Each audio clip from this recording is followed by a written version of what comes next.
Now, we have all seen beautiful places in nature. Even if we haven't seen them in reality, we've all seen them on TV and in movies. Some beautiful natural places. Now, we've got dramatic nature.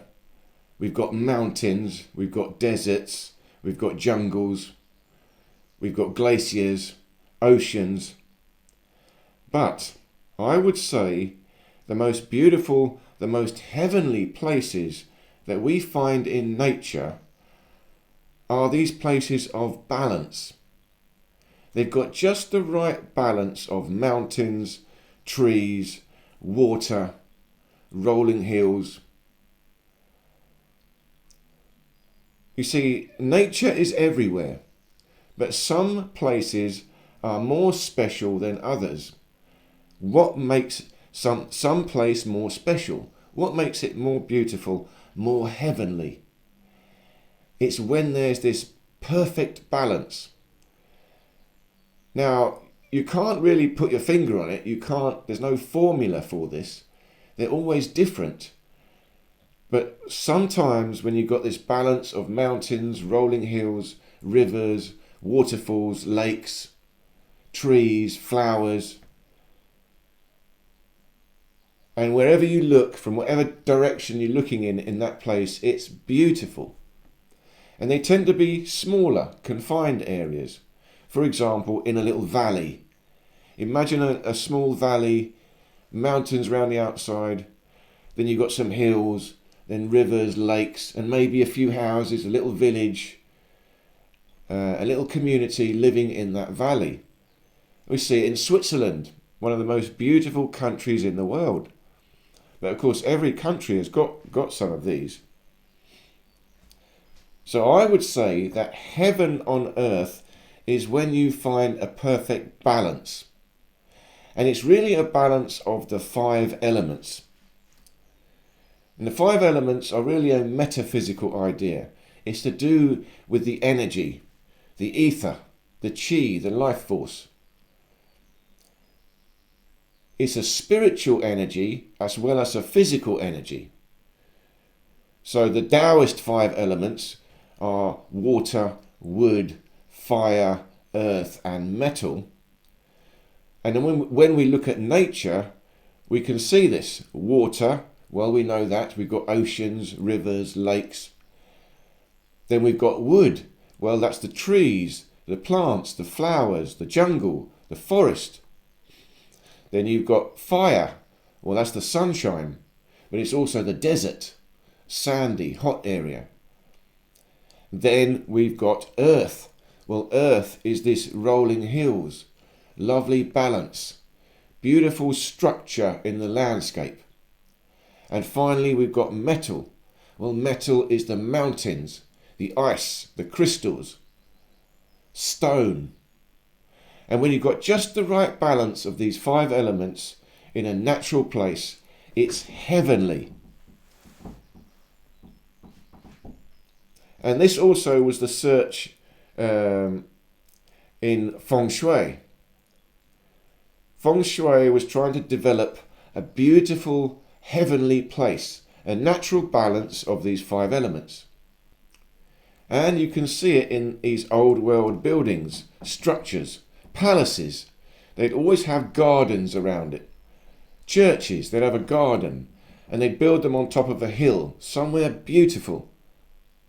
But this goes back throughout all time.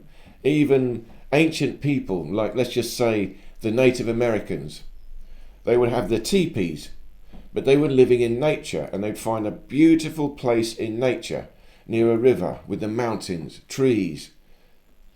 So you've got abundance there, plenty of hunting grounds, place where you can grow things, plants. And they'd find it. You have to find this perfect area of balance, a little heavenly area. So I would say heaven on earth are these little places where you found perfect balance. Now we can all do this. We can create this. See, there are different levels to it. We can do this in our house, inside a house. This is Feng Shui, just creating a perfect balance of energy in your living space. It's moving towards heaven on earth when you get it right. And you have to feel it. You have to feel the energy. Ideas will come. Or if I move this here, if I paint this wall, make your house beautiful, balance the energy in your house, you created a little pocket of heaven on earth. And we can do this. And even in a small way, just by tidying up the house, making it nice again. Now, interestingly, in nature, in these beautiful areas of nature, and some hotels have done it. You know, a hotel has created a beautiful garden, a country hotel. Sometimes they're heavenly, so beautiful. But in these heavenly areas, you know, imagine a river through a woodland with hills, sunlight shining through. In these natural areas of beauty, where nature has found this perfect balance, it's like a pocket of energy. Energy builds up in this harmony. Balance between the 5 elements allows energy to build up. But in that area, it's never perfect. It's never absolutely perfect.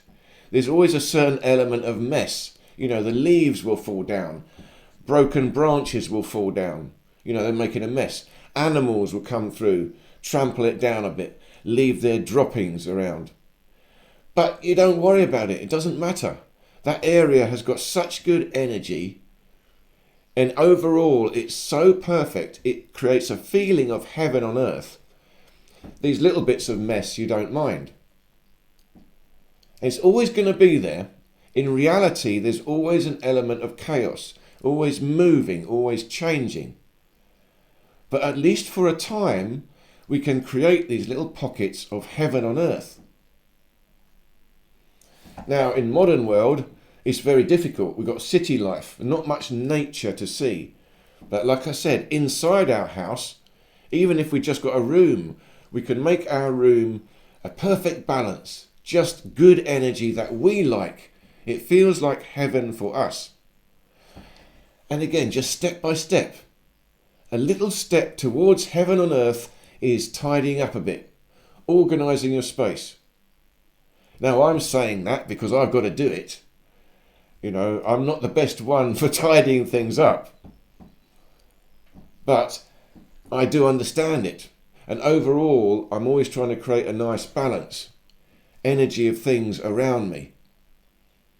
And we've got to do it, you know, I've got to do a big push, tidy up the garden, tidy up the house. So it's a bit of work, hard work, that I've got to, you know, get myself to do. But after it, I know everything is going to be better. It's going to be better energy in the house, in the garden. It will feel nicer. It will feel more heavenly. So these are little things we can all do to create heaven on earth. Now, the next level to this, of course, is relationships. It's not just nature, the environment, it's interactions with humans. And Oscar Wilde said, hell is other people. So other people come in and mess up your perfectly heaven on earth. That's also the trouble. See, we've got a garden here, a little garden, but it's overrun, you know, it's gone wild. And we have nature coming. We've got a family of foxes grew up here in the garden. And they, of course, messed up the place. They bring in all the rubbish, they trash the place. So at the same time, we provided a little heavenly environment for the foxes to live in, but then they've messed it all up. Now I've got to go and tidy up the garden, clear it all up. And of course they dig around in the garden, so we actually can't have the foxes living here. They'll ruin it. So I have to now protect the garden, make sure the foxes can't get in, so that I can maintain our little pocket of heaven on earth. And at the moment, it doesn't feel so heavenly. You know, it's a bit too messy now. I've got to tidy it all up. It feels congested. It feels like hard work. It's not easy to live in. Heaven is easy. We want to live in heaven. When we're in hell, it's like, oh, get me out of here. Get me off this planet. But it's important to understand heaven and hell is on this earth. We can create it. Heaven and hell is also in spirit, in the mind. It's a particular experience we can have. But in this material world, we can create it, at least to a degree, in a small way. Little things we can do to improve our environment, get the balance right. Now in relationships, again, the same thing we can do. We can cultivate good relationships. We have to be, nice people ourselves, be kind, be generous, be forgiving. But also we've got to be strong, we've got to be firm, because we've got to protect our environment. Let's look at, again, imagine an idyllic situation. Let's say Switzerland. A beautiful village in Switzerland with a lake, with rivers, waterfalls. You've got rolling hills, flowers, mountains in the background. Beautiful balance. And in the valley, there's this village community. But again, it will be a delicate balance between the community and the environment, the nature. Just the right size. The buildings have got to be beautiful, beautifully constructed buildings. And that's what the old world buildings were, perfect constructions. They were bringing heavenly mathematics down onto this earth. But even organic, natural buildings like the teepees, indigenous buildings, just a perfect balance, layout of it. If the community gets too big, you lost the balance. And also if the community is too small, there's not quite enough people, it's also not easy. Perfect balanced community in an environment, and that community all gets along. They're living in harmony, peace and harmony. They still got to work hard. They've got to look after the animals, they've got to have farming, got to provide food. You're still going to have struggles, but they will be insignificant next to the overall joy and happiness of living in this little heaven on earth. And that's why it's difficult in today's world.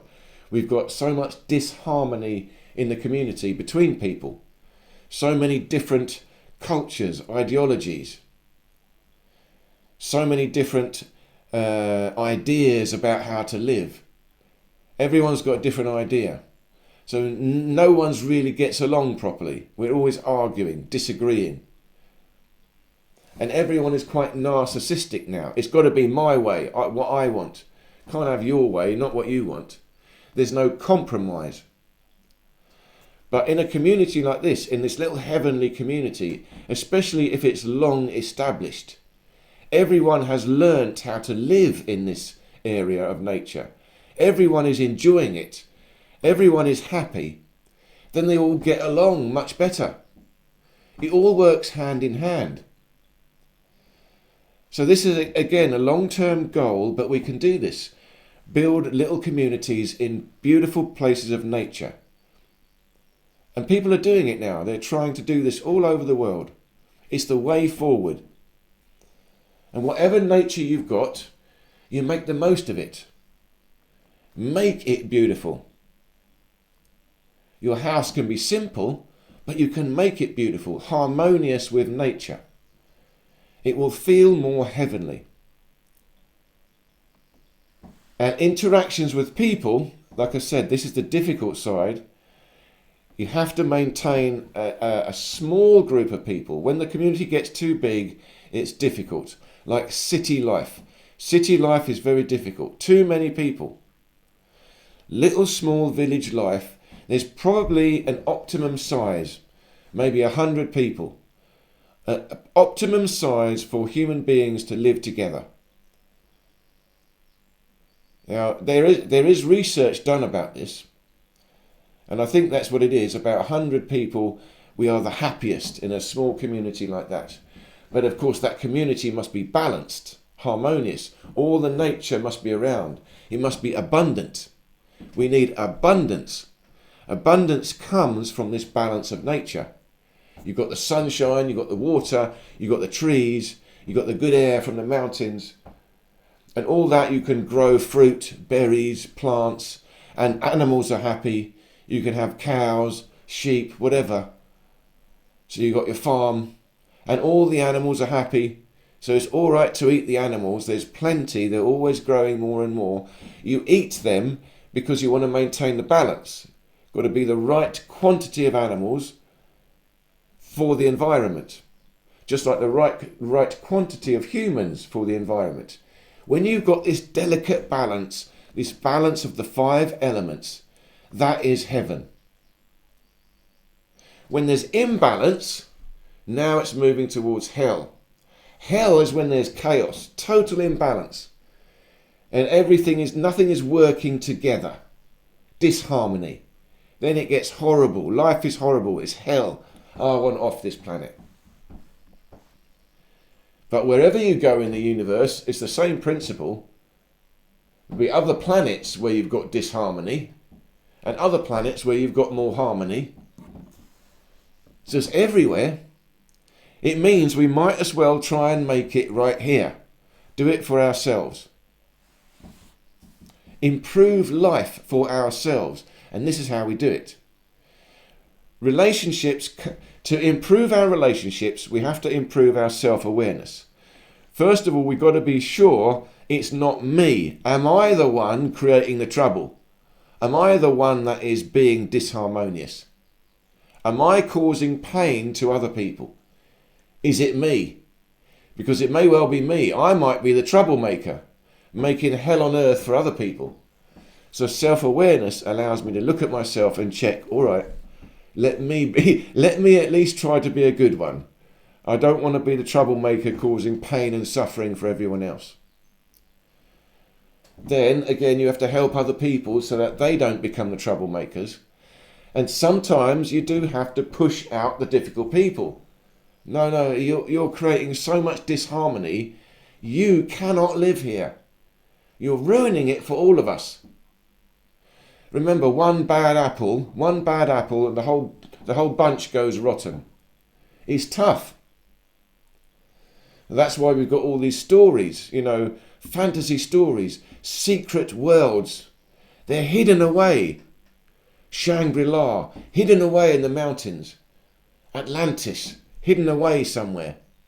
Well, the fantasy Atlantis. And when you find it, it's paradise, heaven on earth, because it's secret. No one knows about it. If too many people found out about it, they'll ruin it. Trash the place, graffiti everywhere, knock down the buildings. For example, it's paradise lost. This again, a classic story. But there is a cycle of energy. Energy is always moving. So you move, there's always harmony and then disharmony. Harmony, disharmony. Harmony is balance, but you have to fight for the balance. You go out of balance quite easily. You have to fight to get back to balance. You have to exercise, you have to practice. And the same in a community. You have to maintain the peace and harmony. So that's why, again, you've got to protect the environment. Too many people will spoil it. There's a delicate balance. How many people, how many humans live together for this most optimum happiness? Again, I think it's about 100. A small community. Like the old world, the wild people living in the jungles. Small little village, living in perfect harmony. There's a famous movie called The Gods Must Be Crazy. You might have seen this. Old movie, I think it's the 1980s. It's in South Africa. And the movie is like this. There's a wild tribe, the Bushmen, living in the wild. And they don't know civilization. They're living in perfect happiness and harmony in the wild, in the jungle, in the bush. And what happens in the movie, they see planes. Every now and then they see aeroplanes flying across. But they don't know what they are. These are the wild people. But they are so happy, living in balance, harmony, playing, hunting, growing, whatever they're doing. And one day, from one of these aeroplanes, a bottle falls down, and it's a Coca-Cola bottle. So they find this glass Coca-Cola bottle, and they don't know what it is. It's something new brought into their environment. And at first, they're amazed by it, and they think it's hard, it's strong, and they use it like a tool. They use it to bash things, rolling making flour or whatever they're doing with their cooking. But there's only one of it. There's only one, and then they all start fighting. They all want it. The children take it, and they're fighting for it. It's already disturbed their balance. And then one of the guys, the chief of the village, and what happens is the children are playing. They throw it in the air, and it lands on one of their heads, and it really hurts him. So now, of course, the chief thinks the gods must be crazy. The gods have sent this Coca-Cola bottle, they don't know what it is, to us, but it's caused disharmony now. So he tries to throw it away. Of course, you can't throw it away. Give it back to the gods. It's a brilliant movie if you haven't seen it. A comedy. It's a comedy, but so poignant. So the whole movie then is this bushman. He takes the Coke bottle and he travels away. He's trying to give it back to the gods. So he has to leave the village and travel to the edge of the earth to throw the Coca-Cola bottle off. Give it back to the gods. He's spoiling their harmony. And then the whole story goes on like that. But that's the basic concept. Of course, in the end, he comes back and it's all fine in the end. But there's true stories like this. In Africa as well, there was a time, I think it must be South Africa, again, where the government provided housing for the bushmen. They built houses for them in the desert, in the bush. Oh, we better look after them. There's these modern box houses, whatever. So the bushmen went living in there, but they weren't happy. It was unnatural for them living inside these boxes. They just weren't happy. And they started getting, alcoholic. They weren't enjoying life, drinking too much. All different things, not looking after themselves, getting sick. Until one day they realised, this is rubbish, we don't like this. And they all just up and left. All just walked back into the bush. And the government come back, all these houses are now vacant, deserted. Yeah, bushmen, we don't want your stupid government houses. And they went back to live in the jungle, in the bush, where there was natural balance. It was harder work, but they preferred that harder work, hunting, gathering. It was natural. Their spirit was balanced with nature. It was more fulfilling. That's the next aspect of heaven. Life must be enjoyable, fulfilling. It's a delicate balance of work and play. But the work must be fulfilling work.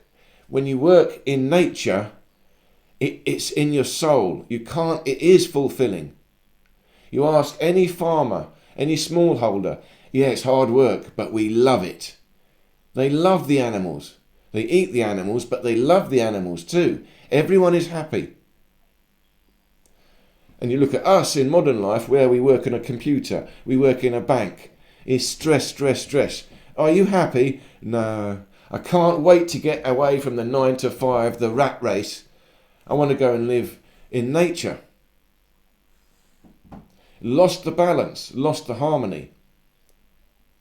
But we do have to do work. You have to use the body. You can't just sit on the sofa watching TV. Lost the balance. That's not heaven anymore. Heaven is when you're still using the body. It's healthy, it's active. You're feeling the air, you're breathing the air. You're doing work, farming, gardening, whatever. Building your house. Creative things.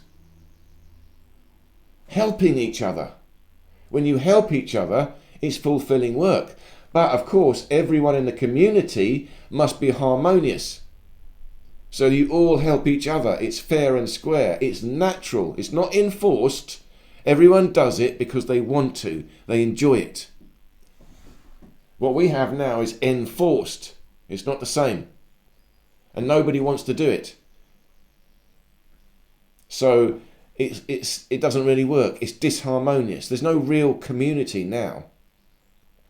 But the point I'm making is heaven on earth is possible. And we just do it in a small way. I do it for myself in my body. I try and improve my body, make my body more heavenly. It means that I feel better in my body. I enjoy the food I eat. Eating food is heavenly. I eat the most delicious food, but also the most healthy food, natural food. You'll feel it if you eat natural food. It is more delicious and you feel better on it. You're moving towards heaven in the body. You don't eat food you don't like and tidy up your space. Again, I'm not the one to talk about tidying up, but I'm a wild man. I can live in a pile of sticks in the forest, so I don't mind a bit of mess. But I've got to make this house, our garden, I've got to tidy it up. I've got work to do. So I'm telling this to myself as well. But when I do that work, I will make our house a bit more heavenly. I've got to go through the hard work process of clearing out a load of rubbish. But that's worthwhile work to do. And then relationships. We improve our relationships. And sometimes that means we have to cut off negative relationships. Sometimes there are people in our life that are just too much hard work. They're too negative. They're too narcissistic. They bring you down. They cut you down. They spoil the energy. They mess up the balance. And you have to just, no, you're out. You have to control your environment. Remember, a perfect balance, like a valley, but it's secret. You can't get too many people in there. Other people have got to go and create another one somewhere else. There's plenty of space to create these everywhere, by the way. This is not an elitist idea. I'm not saying, get rid of everyone so we can have a few beautiful, beautiful places. No, we can create these everywhere. We're just not creating them. We've chosen to create cities. We're under a system of corruption, disharmony.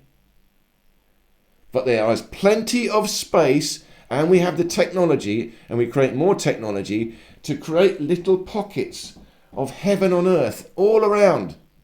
And then we can go visiting other people's heaven on earth. Let's go and visit the village next door. It's beautiful. And you travel to the village next door, go and meet those people. Life will become more enjoyable. Heaven on earth. So I'm saying, yes, it's possible. But there's work to be done. And it's not perfect. It's never going to be perfect. There's always going to be some struggle, some hardship. But overall, if you're working close to the balance point, the joy and the happiness, the fulfillment of life will be so much more that this little bit of struggle is insignificant. At the moment, struggle is the most significant thing. Stress, struggle, hard work. There's very little happiness, very little joy. We want it the other way round. Let's make life better. We can do it. We can do it for ourselves. That's the first thing. Then we can start thinking about how to do it on a bigger scale. But a bigger scale really just means small communities working together. And there are plenty of people now working on these projects. And I'm working on one particular as well, but mine is a technological project, a blockchain ecosystem. But we've got some new technology that no one else has. That makes it something special. I'll leave links below to that. And of course, we've got to do some work to break the corruption. And there are projects doing that. One of the best projects is called the Sovereign Project. And they're working to explain and expose the corruption in the world, how the legal system works, how the financial system works, how the political system works, and how they all work together in corruption. And we need to understand this so we can break it, get through it, and start to build a better world. We've got to dismantle some of these control systems so that we can have a chance to build a new world, a better world. So I hope this made sense. I'll leave links below to the Sovereign Project also. So thank you so much for listening. But remember, heaven is about balance. Balance of the 5 elements. Just a feeling of balance. And we can all create that in a small way. In our local environment, with the people around us. We can choose who we want to spend time with. We can. We have to make that choice sometimes. Might have to be ruthless. No, you're out. Because I need balance. You're creating hell on earth for me. You're out. I want heaven. It's difficult, but it can be done. So thank you so much for listening. Please do leave me any questions or comments, and I look forward to seeing you in any of these other videos here.